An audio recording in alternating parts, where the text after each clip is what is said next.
sino pa ang na-bless sa salita ng Diyos? So, bago po tayo lumako sa pananalangin sa pagkain na sa ating pagwakas sa pananalangin, may share na po ako dito sa 1 chapter 15 verse 5. So, pakinggan nyo na lang po ito. Sabi po dito, ako ang puno ng ubas at kayo ang mga sanga. So, ang nagsasalita po dito ay ang Panginoon sa Kristo sa Panginoon. Yan, 1:15:5. Sabi ng Panginoon Jesus, ako ang puno ng ubas at kayo ang mga sanga. Ang nananatili sa akin at ako sa kanya ang siyang nagbubunga ng sagana sapagkat wala kayong magagawa kung kayo'y hiwalay sa akin. Next natin ng verse 4.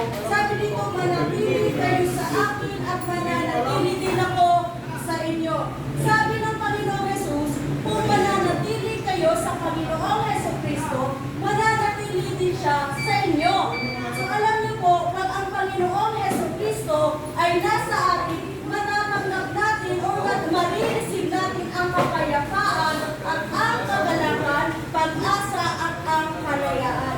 Alam niyo po, wala tayong ibang kailangan dito sa mundo ito. Hindi ang Panginoong Jesus. Lahat ng problema natin, ang tanging solusyon dyan, ang Panginoong Jesus. Kaya kung tayo hiwalay sa Panginoong Jesucristo, wala tayong magagawa. Narinig niyo yung testimony ni Pastor Jerry? Noong wala siya sa Panginoon, sira ang buhay niya. Amen? Amen. Ano siya? 2 beses siyang nakulong. Nagiging drug addict din siya katulad ng inilan sa atin ito. Ako din po, naranasan ko po yung droga. Ito, yung mga kapatid natin nandito ngayon, naranasan din po nila yung droga. Alam nyo, hindi lang droga, yung sugal, yan, yung mga bagay na yun, yung pagiging lasinggero, sigarilyo, alak, troublemaker, yung pagiging palaaway. Nung wala kami sa Panginoon, ganun yung buhay namin, walang direksyon, walang kapayapaan, walang kapuluhan. So mga kapatid, magkakaroon lang ng direksyon, kapayapaan, kapuluhan yung buhay natin kung ipapagamit natin ito sa Panginoon. Kasi kung hindi natin ipapagamit sa Diyos, yung buhay natin, ang diablo ang gagamit ng buhay natin. Tingnan niyo po yung diferensya ng isang taong naglilingkod sa Diyos at wala sa Diyos. Amen? So ngayon mga kapatid, naranasan nila yung buhay na wala sa Panginoon. Ngayon, subukan nyo naman ang mabuhay na nasa Panginoon. At makikita niyo po yung pagkakaiba.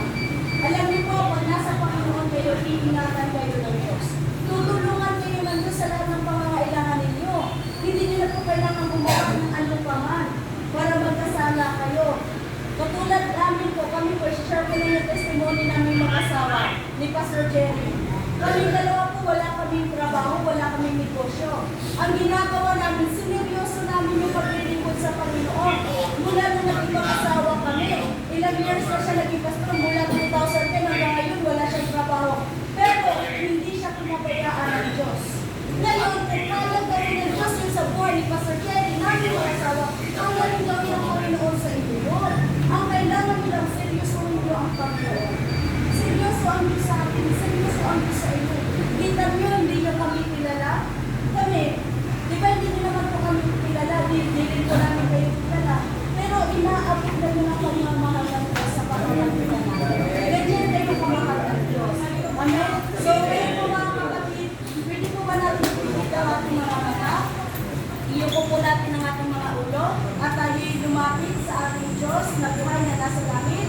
Tayo'y manalangin, Panginoon, ang makapangyarihan sa lahat, Lord. Kami po ay lubos na nagpapasalamat unang-una, Panginoon, sa iyong pagmamahal sa amin. Salamat, Lord, pagkakat kami ay nagkakasala sa iyo, nakakagawa, Lord, hindi sa dapat. Patuloy mo pa rin kami tinatanggap, patuloy mo pa rin kami minamahal, Panginoon, at patuloy mo kami pinapatawad kahit hindi kami karapat-dapat na katawanin. Salamat sa iyong saglulang pagmamahal para po sa aming lahat, Panginoon, sa aming mga kapatid na nakapilin sa pinagbuwang ito. Salamat po, Panginoon, dahil patuloy mo silang minamahal at alam po, Lord, na ang mga tao ito, Panginoon, ay mismo na, Panginoon.